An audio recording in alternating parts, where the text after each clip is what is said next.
Good morning दोस्तों। कैसे हो आप सब? होप आप लोग बहुत अच्छे होंगे, स्वस्थ होंगे। और स्वागत है आप सबका, हार्दिक स्वागत है आप सबका मैथ मास्टर्स यूट्यूब चैनल पे। आज मैं आप लोगों के लिए स्टार्ट करने जा रहा हूँ class 10th mathematics, chapter wise, topic wise, starting from the first chapter. तो यहाँ पे हम जो भी पढ़ेंगे वो आपके क्लास 10th बोर्ड सिलेबस में है। टोटल जो भी टॉपिक्स पढ़ने वाले हैं, जो भी क्वेश्चंस डिस्कस करने वाले हैं, सब कुछ NCERT based, board syllabus based. तो आज पहला क्लास होने वाला है, क्लास 10th फर्स्ट चैप्टर हम लेंगे, जो कि है real numbers. Real number start करने वाले हैं। और जितनी टॉपिक्स पढ़ने वाले हैं आज, वो सारे टॉपिक्स आपने पहले से पढ़ा हुआ है। शायद कुछ ही उसमें से होगा जो आपने नहीं पढ़ा हुआ होगा। आज रिवाइज करने वाले हैं, बेसिकली रिवीजन होगा जो हमने अर्लियर क्लासेस में पढ़ लिया है, क्लास 9th में पढ़ लिया है। फॉर एग्जांपल रैशनल नंबर क्या होता है, इरेशनल नंबर क्या होता है, तो whole number, integers, these are the topics, prime factorization method, LCM, HCF, सबको पता है, ये आता है। आज हम बेसिकली उसको रिवाइज करने वाले हैं। और जैसे जैसे क्लास आगे बढ़ेगी, वो क्वेश्चंस हम प्रैक्टिस करेंगे और नए नए टॉपिक्स पढ़ेंगे, तो आपका इंटरेस्ट आता जाएगा टॉपिक्स में। तो let's start discussing the chapter first, that is real numbers. So start करते हैं। पहला चैप्टर है आप लोगों के क्लास 10 सिलेबस का, वो है रियल नंबर्स।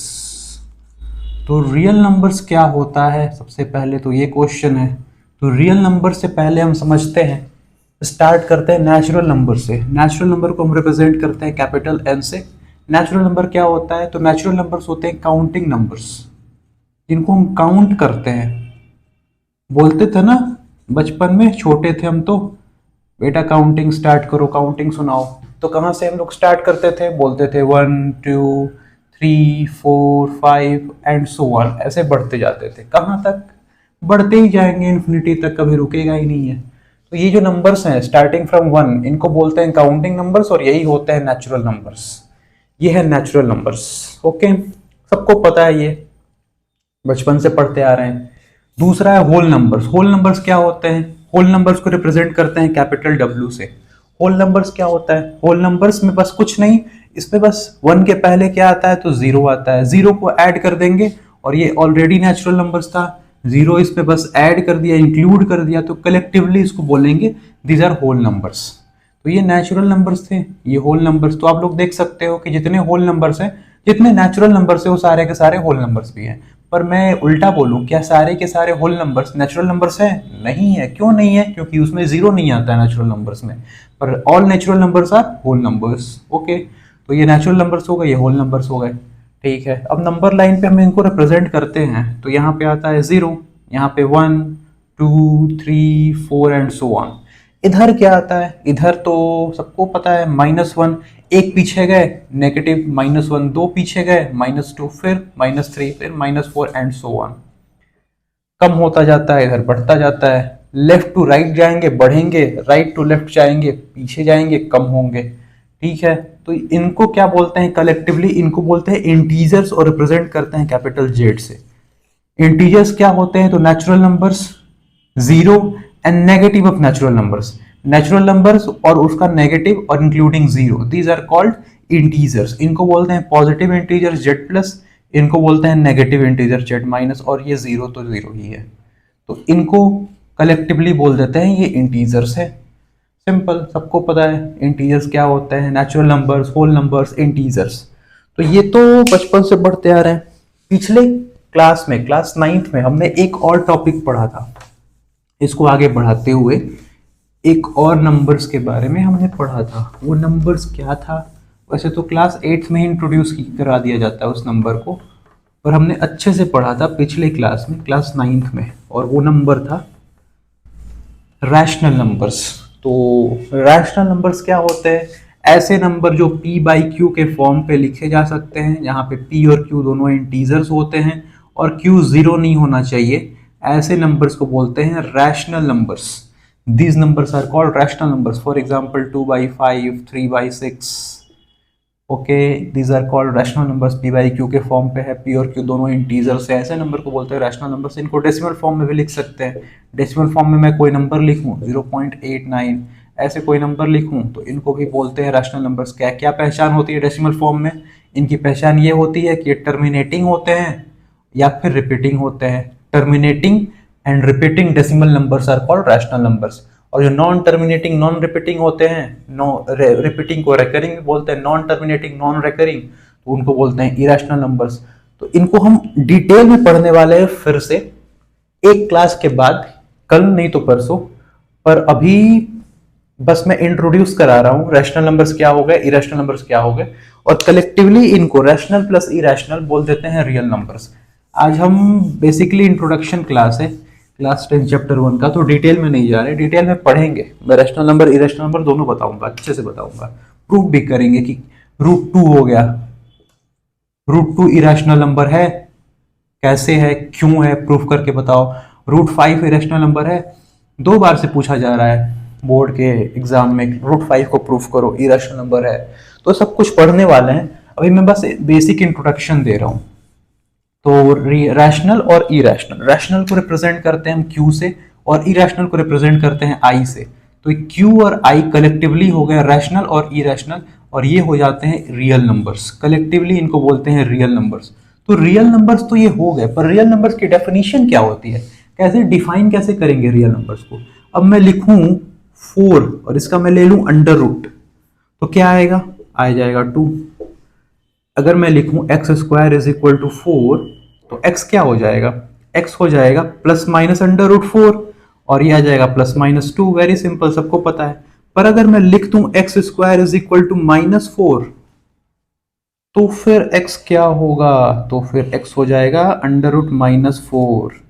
√-4 हमें पता है क्या होता है, ऐसा कोई नंबर रैशनल या इरेशनल में से इस नंबर लाइन पे कोई ऐसा नंबर है, कोई ऐसा नंबर है क्या, इस नंबर लाइन पे कोई ऐसा नंबर है जिसका स्क्वायर करे तो नेगेटिव नंबर आ जाए। -4 एक नेगेटिव नंबर है, मैंने किसी नंबर का स्क्वायर किया और वो नेगेटिव नंबर आ गया, ऐसा कोई नंबर है इस नंबर लाइन पे। मैं इस नेगेटिव वाले का भी स्क्वायर करूंगा तो ही पॉजिटिव आएगा, इस पॉजिटिव वाले का भी स्क्वायर करूंगा तो ही पॉजिटिव आएगा, और जीरो का स्क्वायर तो जीरो ही होता है। कोई ऐसा नंबर इस नंबर लाइन पे है ही नहीं कि मैं उसका स्क्वायर करूं और नेगेटिव नंबर आ जाए। तो ये एक रियल नंबर नहीं है। ये कैसा नंबर है, ये है एक इमेजिनरी नंबर जो कि हम आगे के क्लासेस में पढ़ेंगे। पर हम आते हैं वापस रियल नंबर्स पे। तो रियल नंबर्स क्या होंगे, रियल नंबर्स वो होंगे जिनका स्क्वायर करते हैं, यहाँ इस नंबर लाइन पे हम किसी भी नंबर का स्क्वायर कर दें तो वो आता है एक पॉजिटिव नंबर, तो नॉन नेगेटिव नंबर आता है। नॉन नेगेटिव क्योंकि जीरो पॉजिटिव नहीं है, नॉन नेगेटिव बोल सकते हैं, और ये सब के सब क्या आता है, नॉन नेगेटिव नंबर्स आते हैं।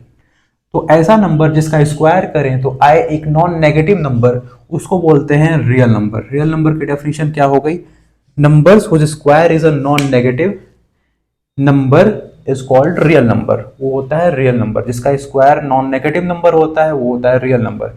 रियल नंबर, इस नंबर लाइन को क्या बोलते हैं, इस नंबर लाइन को बोल देते हैं रियल नंबर लाइन। रैशनल और इरेशनल नंबर्स क्या है, इस नंबर लाइन पे दिखा सकते हैं हम लोग रैशनल और इरेशनल को इस नंबर लाइन पे, तो बिल्कुल दिखा सकते हैं, रिप्रेजेंट कर सकते हैं। हमने सीखा भी हुआ है क्लास 9th में कि रैशनल नंबर्स को नंबर लाइन पे कैसे रिप्रेजेंट करते हैं, इरेशनल को नंबर लाइन पे कैसे रिप्रेजेंट करते हैं। तो आगे बढ़ते हैं हम। तो ये हो गई रियल नंबर लाइन और ये हो गए रियल नंबर्स। तो ये बेसिक इंट्रोडक्शन था रियल नंबर का। अब 2 तरह के नंबर हमें और पढ़ने हैं, ऑड और इवन तो सबको पता है। जो नंबर 2 से डिविजिबल होते हैं वो होते हैं इवन नंबर, जो 2 से डिविजिबल नहीं होते हैं वो होते हैं ऑड नंबर्स।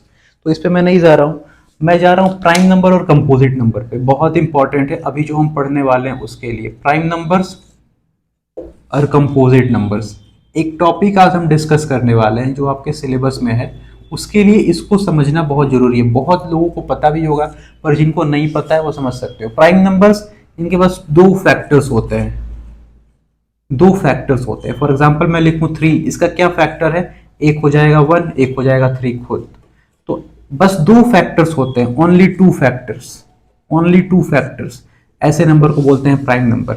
जैसे 3 हो गया, जैसे 2 हो गया, 2 का भी क्या फैक्टर हो जाएगा, एक 1 और एक 2 खुद। जैसे कि 5 हो गया, इसका भी एक दो ही फैक्टर होगा 1 और 5, तो हम देख सकते हैं दो फैक्टर क्या क्या हो रहे हैं, एक 1 हो रहा है और एक नंबर इटसेल्फ खुद ही है।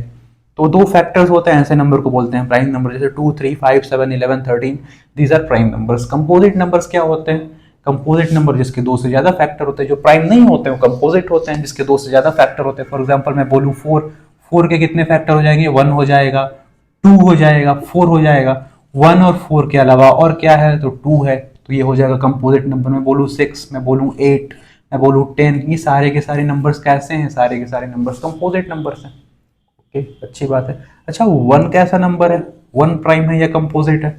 तो 1 का कितना फैक्टर होगा? 1 का बस एक ही फैक्टर होगा, 1 होगा।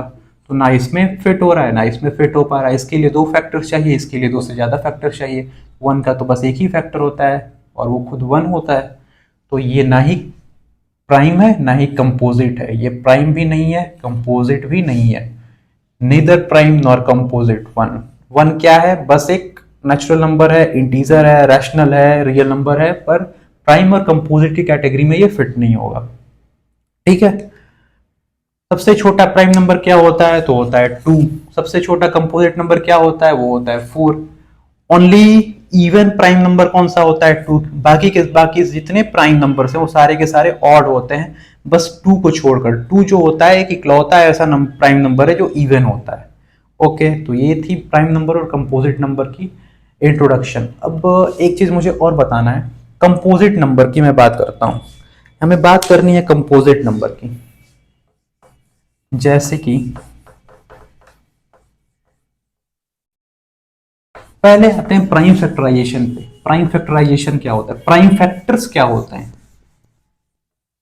जैसे मैं लिखूं 24, तो पढ़ा हुआ है सबने प्राइम फैक्टराइजेशन मेथड से इसके प्राइम फैक्टर्स निकाल सकते हैं। जैसे 2 से गया 2 1 जा 2, 2 2 जा 4, 2 से गया 2 6 जा 12, 2 से गया 2 3 जा 6, 3 से गया 3 1 जा 3। 24 को लिख सकते हैं क्या?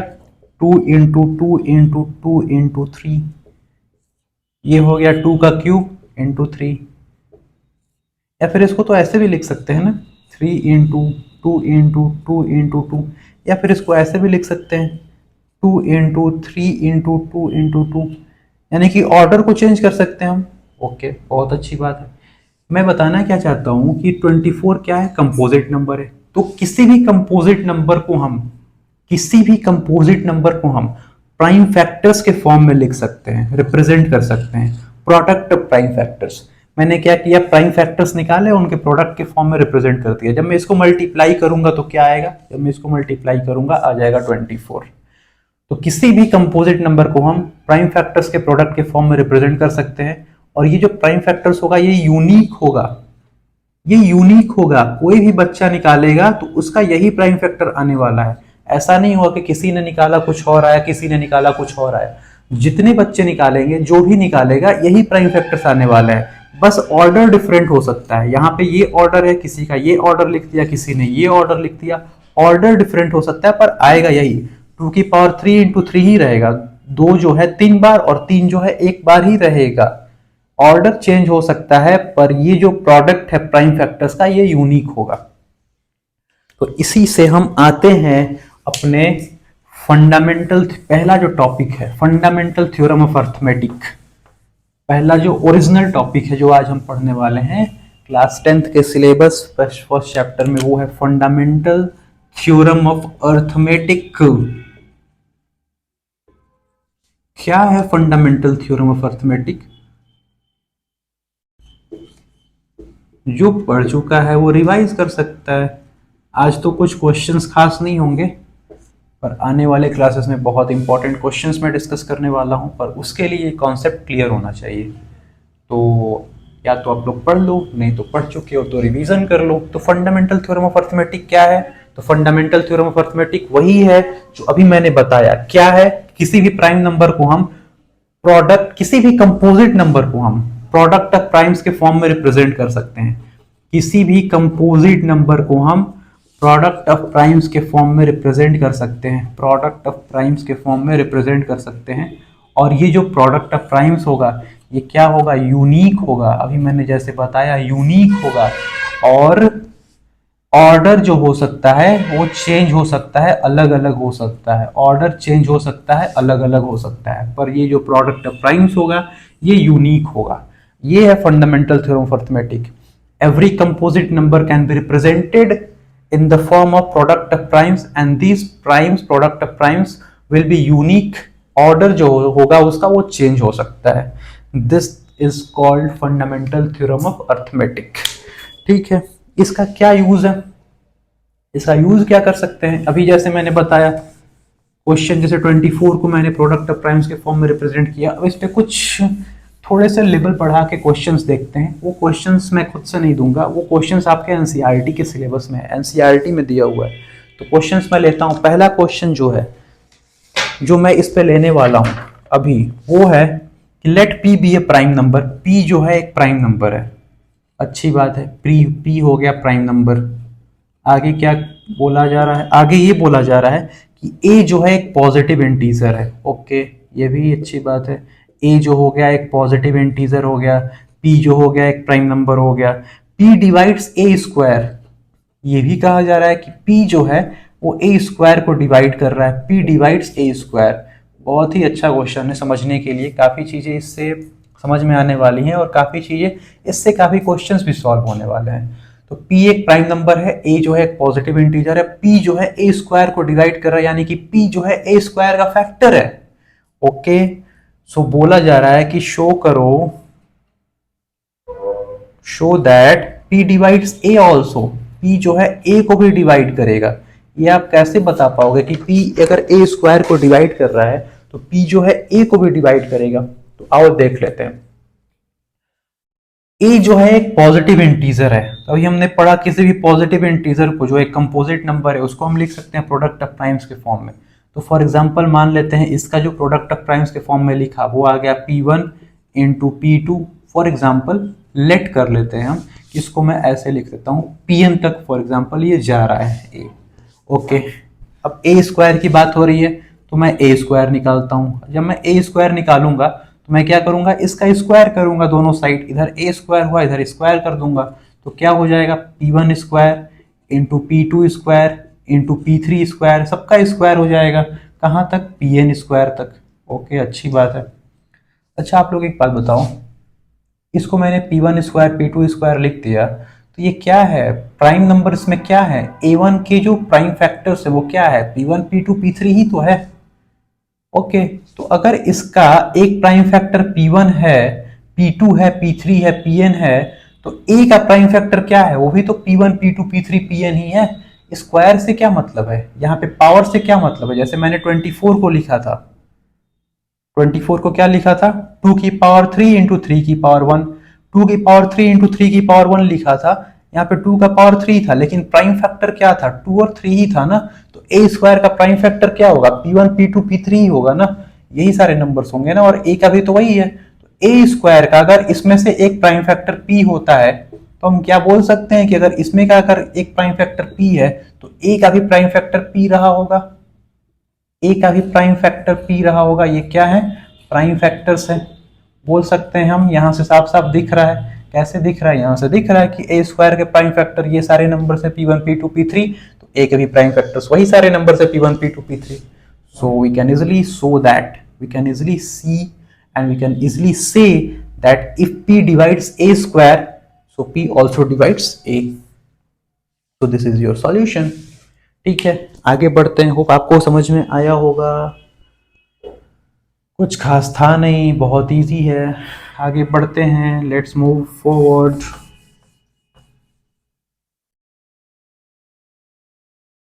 आगे मैं एक और क्वेश्चन लेता हूं आपके सामने, और वो क्वेश्चन क्या है? छोटा वीडियो रखूंगा मैं आज, basic introduction, fundamental theorem of real numbers और फंडामेंटल थ्योरम ऑफ अर्थमेटिक। एक और लेता हूं मैं question. Prove that there is no natural number for which, question है प्रूव दैट, प्रूफ करना है। क्या प्रूफ करना है? There is no natural number, there is no natural number, कोई भी नेचुरल नंबर नहीं है। For which 4 to the power n ends with digit 0, ends with digit 0, कोई भी ऐसा नेचुरल नंबर नहीं है for which 4 to the power n ends with digit 0। n ऐसा कोई नेचुरल नंबर होगा ही नहीं कि 4 की पावर n में कुछ कर दूं, जैसे 4 की पावर 2 कर दूं, या फिर 4 की पावर 3 कर दूं, या 4 की पावर 100 कर दूं, या 4 की पावर कुछ भी कर दूं, यहाँ पे कोई भी नेचुरल नंबर कर दूं, तो ये जो होगा जब इसको मल्टीप्लाई करेंगे तो क्या आएगा, 16 आएगा। ये क्या आएगा, 64 आएगा।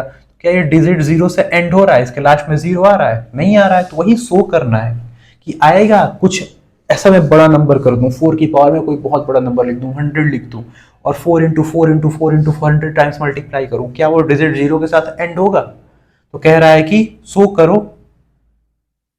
कि ऐसा कोई नेचुरल नंबर होगा ही नहीं कि डिजिट 0 के साथ एंड होगा। देखते हैं, लेट्स स्टार्ट। तो 4 की पावर n बोला गया है। 4 को मैं क्या लिख सकता हूं, 2 इंटू 2 यानी कि 2 का स्क्वायर, और इसकी पावर है n, तो इसको लिख सकते हैं 2 की पावर 2n। ओके, 2 की पावर 2n, यानी कि 2 को मल्टीप्लाई करना है, कितने टाइम्स मल्टीप्लाई करना है, 2n टाइम्स तक मल्टीप्लाई करना है। इसका मतलब ये है। अच्छा, 0 कब आता है? 0 तब आता है, 0 एक 0 हो, उसका मतलब क्या होना चाहिए कि कम से कम एक 10 हो, और 10 का प्राइम फैक्टर क्या होता है, 2 इंटू 5, यानी कि 2 और 5 दोनों हैं, तभी कम से कम एक 0 आ सकता है। तो क्या इसमें 2 और 5 दोनों हैं? नहीं है, बस और बस 2 है, 5 नहीं है, यानी कि ये कभी डिजिट 0 के साथ एंड नहीं होगा। ओके, कभी ये डिजिट 0 के साथ एंड नहीं होगा, क्योंकि उसके लिए हमें 2 और 5 दोनों चाहिए, और यहाँ पे बस और बस 2 है, 5 नहीं है। ये भी आपका एनसीईआरटी का ही क्वेश्चन था। एक सेम इस पे एक और क्वेश्चन है, सेम कॉन्सेप्ट पे, उसको भी मैं लेता हूँ कि अगर मैं बोलूँ कि 6 की पावर n, जैसे कि अभी मैंने लिया था 4 की पावर n, अब मैं ले लूँ 6 की पावर n, क्या ये डिजिट 0 के साथ एंड होगा? 6 की पावर n, ये भी डिजिट 0 के साथ एंड नहीं होगा। क्यों नहीं होगा? Never ever ends with digit 0। ये भी कभी डिजिट 0 के साथ एंड नहीं होने वाला। क्यों नहीं होने वाला? क्योंकि मैं 6 को लिख सकता हूं 2 इंटू 3, और यहाँ पे क्या है, 2 इंटू 3 की पावर n, क्योंकि 6 की पावर n है, यानी कि मैं लिख सकता हूं 2 की पावर n इंटू 3 की पावर n, यानी कि 2 कितने टाइम्स, 2 मल्टीप्लाई होगा n टाइम्स, और इसके आगे 3 मल्टीप्लाई होगा कितने टाइम्स, n टाइम्स। 3 मल्टीप्लाई होगा कितने टाइम्स, अगेन n टाइम्स। क्या इसमें बस 2 है, 3 है, क्या 5 है? क्योंकि 10 के लिए तो 2 और 5 दोनों चाहिए, तो 5 तो इसमें भी नहीं है, बस 2 है और बस 3 है, यानी कि 2 इंटू 5 10 नहीं आएगा, यानी कि ये भी डिजिट 0 के साथ एंड नहीं होगा। सो ऐसे हम लोग बोल सकते हैं कि जो 6 की पावर n है, ये भी कभी डिजिट 0 के साथ एंड नहीं होगा। ओके, ये कुछ फंडामेंटल थ्योरम ऑफ जो अर्थमेटिक हमने पढ़ा, उस पे बेस्ट, उस कॉन्सेप्ट पे बेस्ट कुछ छोटे छोटे से क्वेश्चन थे, 2-3 जो मैंने अभी आपको बताया, ये एनसीईआरटी के क्वेश्चन थे। होप आपको समझ में आ रहा होगा अच्छे से।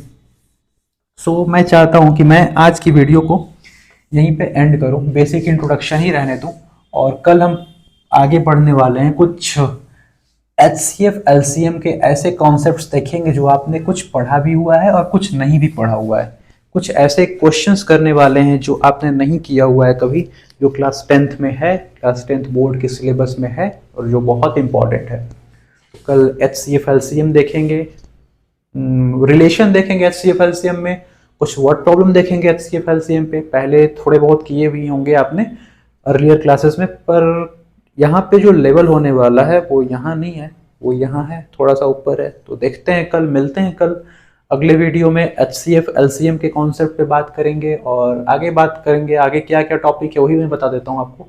रैशनल इरेशनल हमें पढ़ना है, हमें इरेशनल प्रूफ करना, कैसे प्रूफ करते हैं वो भी देखना है। तो ये सारी चीज़ें हम लोग देखने वाले हैं।